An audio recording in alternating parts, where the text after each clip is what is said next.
Muy buenas tardes. Yo soy el doctor Omar Olivo del Olmo de la Escuela Nacional de Antropología e Historia. Eh, Quiero agradecer de antemano la invitación de mi queridísimo colega Jorge Gamboa por esta invitación a festejar los 17 años de aniversario de la carrera de arqueología del UNASAM en Huaraz, Perú. Quiero felicitarlos enormemente. Mantener una carrera de arqueología siempre sabemos nos demanda un trabajo muy pesado pero también muy fructífero y reconfortante. Entonces, pues felicitaciones en todos los aspectos, tanto a las autoridades de la carrera como a las autoridades de la UNASAM. Y muchas gracias por la invitación.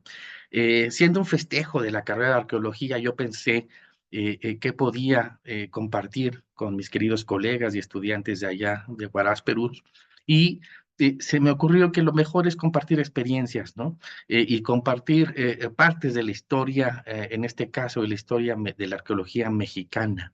Eh, Nosotros actualmente recuperamos o estamos recuperando una metodología de trabajo que nació hace muchísimo tiempo, una metodología que le hemos llamado arqueología antropológica, ¿no? Para el estudio de sociedades del pasado y presente, pero que en verdad viene del devenir de la arqueología integralista en México, y es lo que quiero exponerles un poco, ¿no? Quiero como que darles de forma general este proceso también de construcción, tanto de formación como de profesionalización en nuestra arqueología, y bueno, debatir y compartir nuestras experiencias.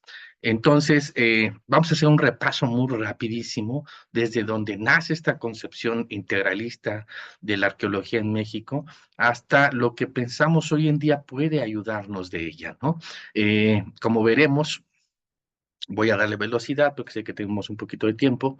Como veremos, pues bueno, veníamos saliendo en 1910 de una dictadura de 30 años en México, una dictadura muy larga de Porfirio Díaz. Eh, en donde, bueno, pues hubo un arrebato de tierras, una explotación brutal, ¿no? A la población originaria, y campesina y de las ciudades. En verdad era un contexto realmente terrible el de aquella dictadura de Porfirio Díaz en México. No puedo profundizar, pero bueno, se los quiero decir al menos de manera general. Y por supuesto, todos esos factores pues provocan el estallido de la Revolución Mexicana, ¿no? Un estallido que pues se reconoce en 1910, pero en verdad había iniciado antes, ¿no? Inicia una gran revolución en México, un movimiento armado que a la postre pues termina exiliando o expulsando del país al dictador y bueno, instalando o intentando instalar una nueva forma de gobierno que se va a ver y se va a respirar en todos los órdenes, ¿no? Del Estado mexicano y de sus actividades, y entre esos la arqueología, ¿no? Que es lo que vamos a comenzar a platicar aquí, ¿no? Entonces, en este contexto de pólvora, de enfrentamiento, pues de revolución, pues, podemos recuperar fragmentos de aquellos profesores, ¿no? Del antiguo Museo de Arqueología, ¿no? Que antes trabajaban, por supuesto, bajo las directrices de la dictadura de Porfirio, pero que al iniciar la revolución comenzaban a cambiar sus cuestiones y sus modos de pensar y de ver la realidad mexicana, ¿no? Uno de ellos es, por ejemplo, Ramón Mena, ¿no? Profesor de arqueología en el museo que reconsideraba, fíjense ustedes, decía, flotaba en ese ambiente un complejo de culpa y un sentimiento de vergüenza nacional que seguía siendo discriminatorio del indio, ¿no? Es decir, les traigo estas frases porque son como diagnósticos, son como focos que nos empiezan a anunciar una nueva forma de pensar, no solo por el proceso revolucionario, sino también desde la arqueología y la antropología. Es decir, intentan como ir en los vientos de la historia y montarse en ellos, ¿no? Y entre esa dinámica, todavía una lucha armada que va a durar alrededor de 5 años y todavía se va a alargar años más, se dan debates, ¿no? Entre lo que tiene que ser un buen gobierno, lo que tiene que hacer la arqueología, la antropología, la sociología, bueno, todo, los órdenes de la sociedad, ¿no? Se funda, fíjense, había un proyecto en 1911, que es el de la Escuela Internacional de Arqueología y Etnología, ¿no? Participaban Francia, Alemania, Estados Unidos y México. Los directores fueron Seller, Boas, Tosser, Engelrand y al final Manuel Gamio, del que nos vamos a enfocar un poquito más, ¿no? El objetivo era preparar jóvenes avanzados en sus conocimientos para hacer investigaciones y publicarlas, ¿no? Boas trabajó, hacía mucho trabajo de campo y el estudio de los resultados, decía él, solo podía ser descriptivo. Acuérdense de aquel particularismo histórico muy notorio que todavía hoy en día subsiste, ¿no? Y que es algo que hay que debatir. Dice que no había llegado el momento de explicar con teorías, pues aún no se poseían los datos, ¿no? Continuidad de las teorías positivistas de fin de siglo, por supuesto, todavía, aunque hay nuevas formas de entenderlo, o intentan nuevas formas de entender lo originario, ¿no? Todavía había un positivismo muy, muy fuerte, muy acendrado en las escuelas de arqueología, y el ejemplo es esta escuela internacional, ¿no? Que se fundó precisamente en México, ¿no? Hay cosas buenas, ¿no? La escuela estratigráfica, ¿no? Se inician los estudios estratigráficos muy tempranos por acá y, y bueno, pues va de predomina el particularismo histórico y el culturalismo, ¿no? Pero este es un personaje del que quiero que nos enfoquemos un poquito más, porque es el que en verdad marcó el quehacer de la arqueología en México, tanto de formación como de profesionalización, ¿no? Él se llama Manuel Gamio, el arqueólogo de la Revolución Mexicana, ¿no? Manuel Gamio, eh es un personaje polémico en México, por su forma de concebir la antropología y el uso de la arqueología, ¿no? Eh, Revolucionó muchísimas formas de la metodología que ocupábamos hasta ese momento, y por ser un personaje tan temprano, ¿no? En nuestra historia, pues es también a la vez polémico, porque para muchos se adelantó demasiado a su tiempo en debates que hoy en día tenemos, ¿no? Y yo creo que ustedes los van a reconocer ahorita más adelante, ¿no? Él hace un libro o escribe un texto que se llama Metodología sobre exploración, investigación y conservación de monumentos arqueológicos. Fíjenselo, en 1914. Y él decía que la causa, ¿no? De este libro es que está en la falta de concepto, de tendencias, de método, de perspectivas y de encadenamiento lógico que preside las investigaciones propiamente arqueológicas que se emprenden, las cuales, por lo tanto, resultan aisladas e inconexas, decía Gambio, ¿no? Y que solo atraen por el exotismo y misterio que revisten las cosas del pasado. Fíjense, esta problemática Manuel Gambio la tenía clarísima, ¿no? Desde 1914, y esa claridad, pues bueno, se va a ver reflejada en su propuesta de trabajo que va a hacer más adelante, ¿no? Él estableció, pues por supuesto, las normas con las que se deberían ser tratados los monumentos arqueológicos para hacer de la arqueología una ciencia, ¿no? Para hacerles un breve paréntesis, ¿por qué tenían que ser por qué tenían que diferenciarse la arqueología como una ciencia? Porque recordemos, bueno, no lo podemos abordar aquí, pero durante la dictadura, mucha de la arqueología que se hizo, este, fue por encargo, ¿no?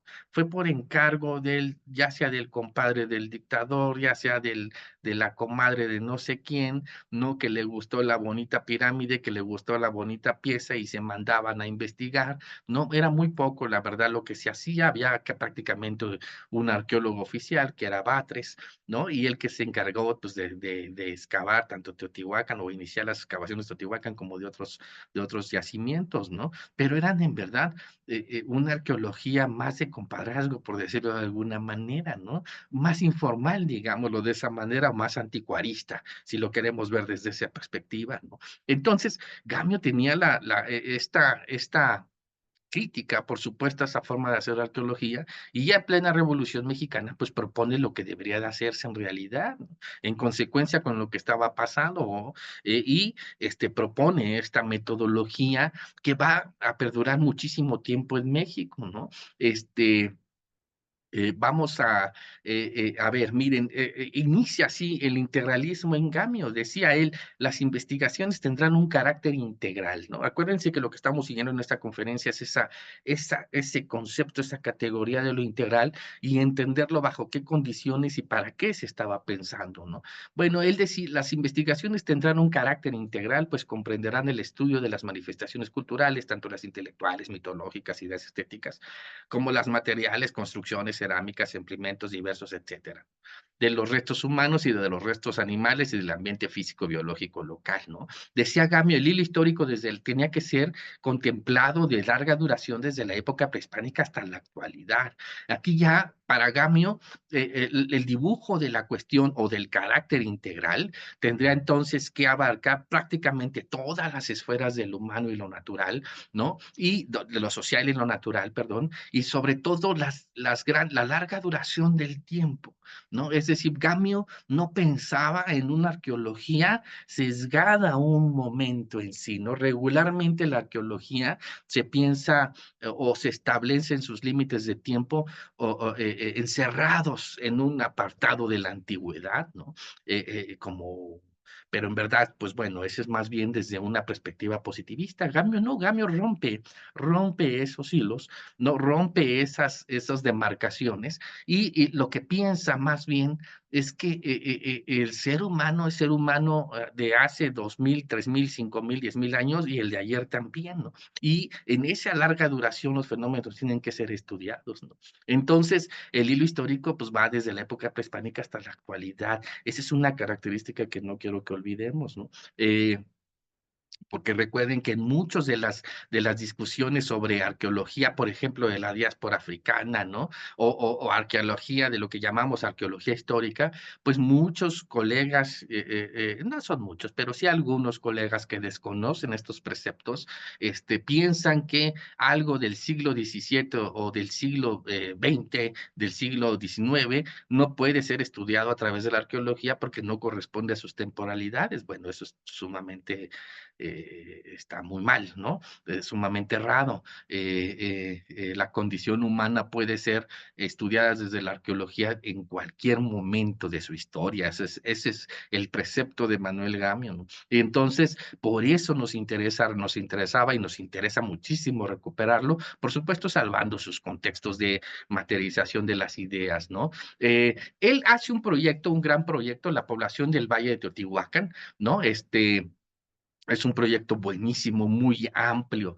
¿no? Que intenta establecer esta metodología, ¿no? Inicia excavaciones, pero también inicia excavaciones arqueológicas como tal para entender el proceso teotihuacano, ¿no? Pero también inicia estudios etnohistóricos, históricos, ¿no? De tierras, genealogías de caciques, ¿no? De poblaciones originarias y bueno, hace un estudio fenomenal de un montón, con un montón de disciplinas, desde la arqueología, la antropología, la etnohistoria, ¿no? Y muchos más. Entonces se vuelve de carácter interdisciplinar también su trabajo, ¿no? Estamos hablando de 1915, 1920 hasta 1922, ¿no? Imagínense, muy temprano, ¿no? Entonces, es una maravilla lo que estaba aconteciendo aquí, ¿no? Y lo recalco porque hoy en día hay debates novísimos sobre el carácter integral de las investigaciones y que tenemos que ser integralistas, integrales, y olvidan toda esta historia, al menos hablo para México, olvidan toda esta historia que ya ha pasado y que puede nutrir los debates, ¿no? Porque no son novísimos, ya tienen en México, si le contamos bien, al menos 100 años. Entonces, por eso es importante para nosotros recuperarlo, ¿no?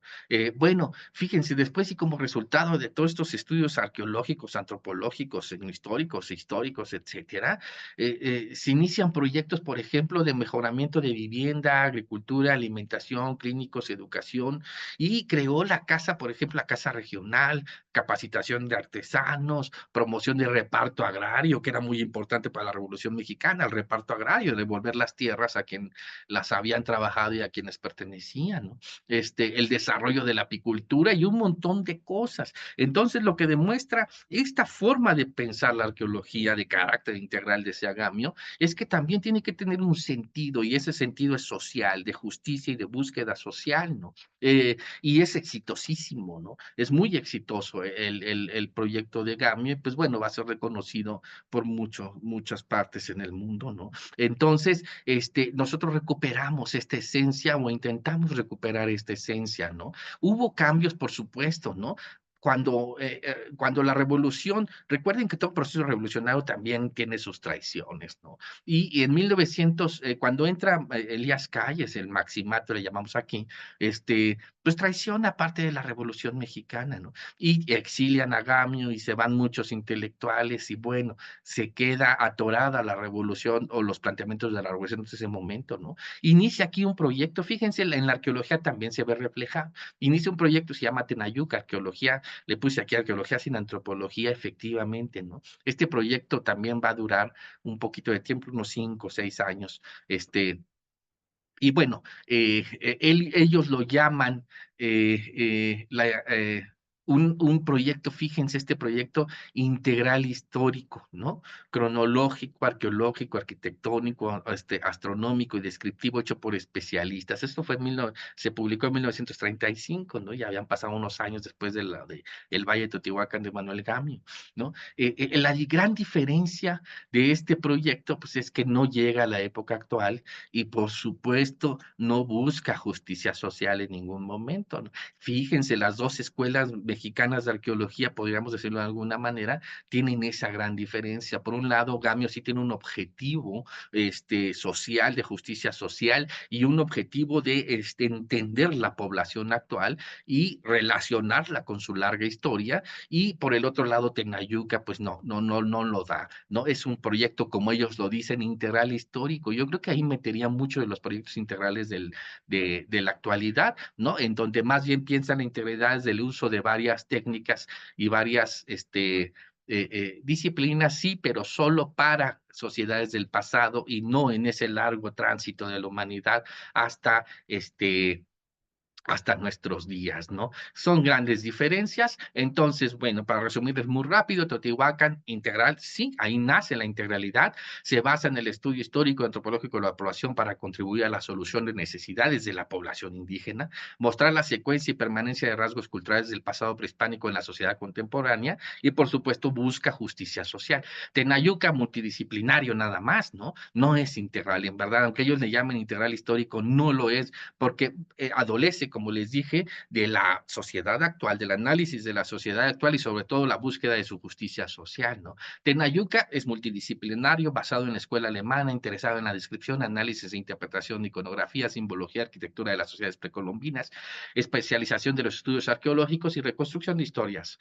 economías en general. Mucho de lo que vemos hoy en día en la arqueología, desafortunadamente, ¿no? Vente a otra vuelta, muy rápido, porque creo que se me está acabando el tiempo. Arqueología, revolución social, venía algo que en México llamamos el cardenismo, que es la presidencia de Lázaro Cárdenas, que es el revolucionario que le vuelve a imprimir mucha fuerza a los preceptos de la revolución, ¿no? Hay una contingencia de recuperación económica aquí en el cardenismo, ¿no? Educación socialista, reparto agrario, indigenismo, organización obrera, vínculo industrial con Moisés Sáenz, ¿no? Educativa, hay un proyecto muy grande de educación indigenista, ¿no? Apoyo de Cárdenas a la arqueología, a la antropología fue totalmente claro, ¿no? Hacía giras indigenistas en Oaxaca y en otros estados, la arqueología científica se da por todos lados, ¿no? Política pública cardenista está enfocada en la cultura, ¿no? Y pues bueno, se da en este momento la creación del Instituto Nacional de Antropología e Historia, ¿no? Solo bajo este gobierno revolucionario que vuelve a los preceptos de lo que buscaba la Revolución Mexicana, se crea, solo ahí se puede crear el Instituto Nacional de Antropología, Historia, ¿no? Con argumentos científicos, institucionales y políticos sociales, ¿no? Eh, Hay una lucha por la economía soberanía, la economía de la soberanía nacional, perdón, desde la economía, la política y la cultura, ¿no? Pues bueno, la importancia de la memoria histórica de México y consolidación binomio educación y cultura. Aquí nace también ese binomio que en México duró mucho tiempo hasta la época neoliberal, ¿no? Donde fueron separados, que es la relación entre el ejercicio arqueológico y la educación, ¿no? Todo lo que hacía la arqueología, la historia, la antropología tenía que ver también con la educación y se vinculaba a la misma, ¿no? Desafortunadamente, hace 30 años, cuando inicia el neoliberalismo, bueno, hace 15 aquí en México fue cuando se dio esta separación que, bueno, ya no se respetó y es muy triste, ¿no? Porque todo el conocimiento arqueológico, pues queda a la deriva, ¿no? Ya no es usado socialmente, por decirlo de alguna manera, ¿no? El prólogo de Gamio, bueno, me voy a saltar esto porque ya regresa Gamio, fíjense en el cardenismo, después de ser exiliado, regresa Gamio otra vez, se lo trae Lázaro Cárdenas y vuelve a implementar la misma integralidad, ¿no? Sus preguntas seguían siendo las mismas, ¿no? ¿Por qué la población indígena en otros tiempos alcanzó etapas de grandioso florecimiento y vive hoy en miserables condiciones, quizá inferiores a las de su existencia pretérita? ¿De qué medios hay que valerse para hacer cambiar esa triste situación?